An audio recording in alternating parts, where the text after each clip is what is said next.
Hello friends, எல்லோரும் எப்படி இருக்கீங்க? இன்றைக்கி நம்ம வீடியோவில் இன்ஸ்டண்ட்டாக நம்ம தோசை செய்ய போகிறோம். காலையில் பிரேக்ஃபாஸ்ட் என்ன செய்கிறதுன்னு சொல்லிட்டு இனி யோசிக்கவே வேணாம். டக்குன்னு கிச்சனுக்குள்ளே போனோம்னா தோசையை அழகாக சூப்பராக இன்ஸ்டண்ட்டாக செஞ்சிடலாம். அதுக்கு கூடவே தேங்காய் சட்னி நல்லா டேஸ்டியாக செஞ்சுக்கலாம். வாங்க எப்படி செய்கிறதுன்னு பார்க்கலாம். 1 கப் ரவை எடுத்திருக்கேன். ரவையை மிக்ஸி ஜாரில் சேர்த்துட்டு கொஞ்சம் நல்லா நைஸாக அரைச்சி எடுத்துக்க போகிறேன். ரொம்ப நைஸாக இல்லைனாலும் ஓரளவுக்காவது கொஞ்சம் கொரகொரப்பாக இருக்கிற அளவுக்காவது நம்ம அரைச்சி எடுத்துக்கணும். ரவையை அரைச்சி எடுத்துக்கிட்டேன். இப்போ இது ஒரு பவுலில் சேர்த்துக்கிறேன். இப்போது ரவை எடுத்த அதே கப்பில் 1 கப் அளவுக்கு தயிர் சேர்த்துக்க போகிறேன். 2 ஸ்பூன் கோதுமை மாவு சேர்த்துக்கிறேன். இப்போ இது எல்லாத்தையும் சேர்த்து நல்லா மிக்ஸ் பண்ணி விட்டுக்கலாம். நம்ம இன்ஸ்டண்ட்டாக தோசை செய்கிறதுனால கண்டிப்பாக தயிர் சேர்த்து தான் செய்யணும். அப்போ தான் வந்து நல்லாயிருக்கும், தோசையும் நல்லா வரும்.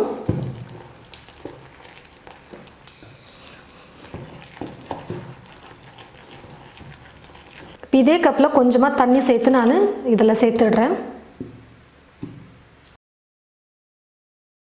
உருண்டைகளெல்லாம் எதுவுமே இல்லாமல் நல்லா நைஸாக கரைச்சிக்கணும். கொஞ்சம் மாவு திக்காக இருக்கிற மாதிரி தண்ணி ஊற்றி நம்ம கரைச்சி எடுத்துக்கலாம். பாருங்கள் ஃப்ரெண்ட்ஸ், தண்ணி சேர்த்து கொஞ்சம் திக்காக இருக்கிற மாதிரி நான் வந்து கலந்து வச்சுக்கிட்டேன். இப்போ இதை ஒரு பிளேட் போட்டு மூடி வச்சிடலாம். குறைஞ்சது ஒரு 20 நிமிஷம் வந்து நல்லா ஊறணும். தோசைக்கு இப்போ சட்னி ரெடி பண்ணிக்கலாம்.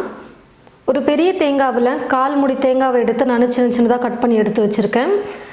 கையில் அளந்து போடும்பொழுது ஒரு 3 கைப்பிடி அளவுக்கு நான் எடுத்திருக்கேன். 2 பச்சை மிளகாய் சேர்த்துக்கிறேன். 2 பல்லு பூண்டு, 2 ஸ்பூன் வேர்க்கடலை சேர்த்துக்கிறேன். உப்பு கொஞ்சமாக சேர்த்து கொஞ்சம் தண்ணி சேர்த்து சட்னி அரைச்சி எடுத்துக்கிறேன். சட்னி வந்து அரைச்சிக்கிட்டேன். இப்போ ஒரு பாத்திரத்தில் சேர்த்துடுறேன். சட்னியை வந்து தாளிச்சிக்கலாம். ஒரு குட்டி பேனில் வந்து 1 ஸ்பூன் அளவுக்கு எண்ணெய் எடுத்திருக்கேன். சட்னிக்கெல்லாம் வந்து எண்ணெய் அதிகமாக சேர்க்கக்கூடாது. கொஞ்சமாக கடுகு சேர்த்துக்கிறேன். தேங்காய் சட்னிக்கு வந்து கடுகு கொஞ்சம் அதிகமாக சேர்த்து தாளித்து சாப்பிட்டு பாருங்கள், டேஸ்ட்டே ரொம்ப சூப்பராக இருக்கும். கடுகு நல்லா பொரிஞ்சதும் 1/2 ஸ்பூன் உளுத்தம்பருப்பு சேர்த்துக்கிறேன். உளுத்தம்பருப்பு பொன்னிறமாக வறுப்பட்டதும் ஸ்டவ் ஆஃப் பண்ணிக்கிட்டு கொஞ்சம் கருவேப்பிலையை சேர்த்து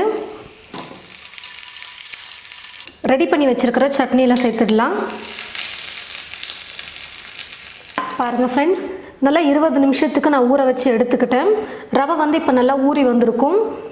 குறைஞ்சது 20 நிமிஷம் நம்ம வந்து ஊற வைக்கணும். அதுக்கு மேலே நீங்கள் 1/2 மணி நேரமோ இல்லை 3/4 மணி நேரம் கூட நம்ம ஊற வச்சுக்கலாம். சோடா உப்பு இந்த சின்ன ஸ்பூனில் 1/4 ஸ்பூன் அளவுக்கு சேர்த்துக்கிறேன்.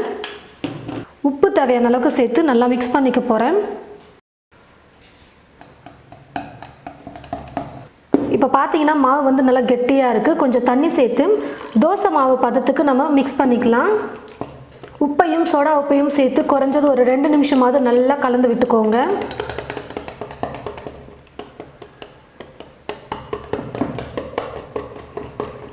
தண்ணி சேர்த்து 2 நிமிஷம் வந்து நல்லா கரைச்சிக்கிட்டேன். இப்போ மாவு வந்து ரெடி ஆகிடுச்சு. இப்போ நம்ம தோசை ஊற்றிக்கலாம். ஸ்டவ்வை பற்ற வச்சுட்டு ஸ்டவ் மேலே தோசைக்கல் வச்சுட்டேன். தோசைக்கல் வந்து நல்லா சூடேறிடுச்சு. கல் நல்லா சூடேறினதும் ஸ்டவ்வை வந்து மீடியம் ஃப்ளேமில் வச்சுக்கோங்க. மீடியம் ஃப்ளேமில் வச்சுட்டு மாவு வந்து ஊற்றிக்கணும். தோசை ஊற்றுனதுக்கு அப்புறமா தான் நம்ம ஸ்டவ்வை வந்து ஃபுல்லாக வைக்கணும். தீ ஃபுல்லாக வச்சுட்டு தோசை ஊற்றணும்னா மாவு வந்து தோசைக்கல்லே வந்து ஒட்டிக்கும். இப்போ வந்து ஸ்டவ்வை ஃபுல்லாக வச்சுட்டு குக் பண்ணிக்கலாம். எப்போவுமே தோசை ஊற்றும் பொழுது ஸ்டவ்வை வந்து மீடியம் ஃப்ளேமில் வச்சுட்டு தோசை ஊற்றணும். அதுக்கப்புறமா ஸ்டவ்வை ஃபுல்லாக வச்சுட்டு குக் பண்ணணும். மேலே எண்ணெய் கொஞ்சம் சேர்த்துக்கிறேன்.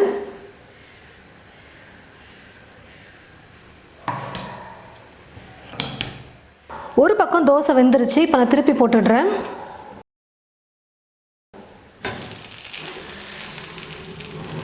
பாருங்கள் ஃப்ரெண்ட்ஸ், எதுவுமே நம்ம கலருக்காகலாம் சேர்க்கவே இல்லை. ரவை, தயிர், 2 ஸ்பூன் கோதுமை மாவு மட்டும்தான் சேர்த்தோம். தோசை எவ்வளோ நல்லா கலராக சூப்பராக வந்திருக்கு பாருங்கள். இப்போ நான் இதை எடுத்துக்கிறேன்.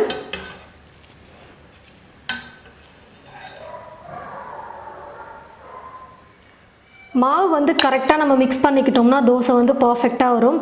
தோசைக்கு மாவு எப்படி நம்ம கரைப்போமோ தண்ணியை அது போலவே கரைச்சிக்கிட்டு தோசை ஊற்றினா போதும். இப்போ திரும்ப நான் தோசை ஊற்ற போகிறேன். இப்போ ஸ்டவ்வை மீடியம் ஃப்ளேமில் வச்சுட்டு மாவு ஊற்றிக்கிறேன்.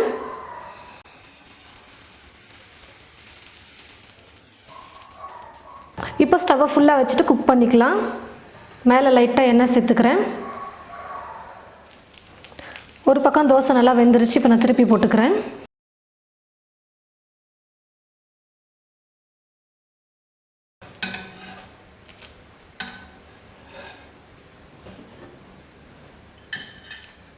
பாருங்கள் ஃப்ரெண்ட்ஸ், இன்ஸ்டண்ட்டாக நம்ம நல்லா கலர்ஃபுல்லாக தோசை வந்து ரெடி பண்ணிட்டோம்.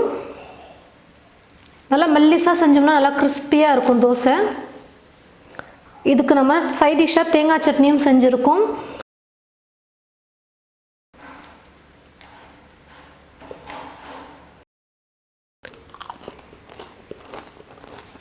கிறிஸ்பியாக தோசை கூடவே சட்னி நல்லா டேஸ்ட்டாக சூப்பராக இருக்குது.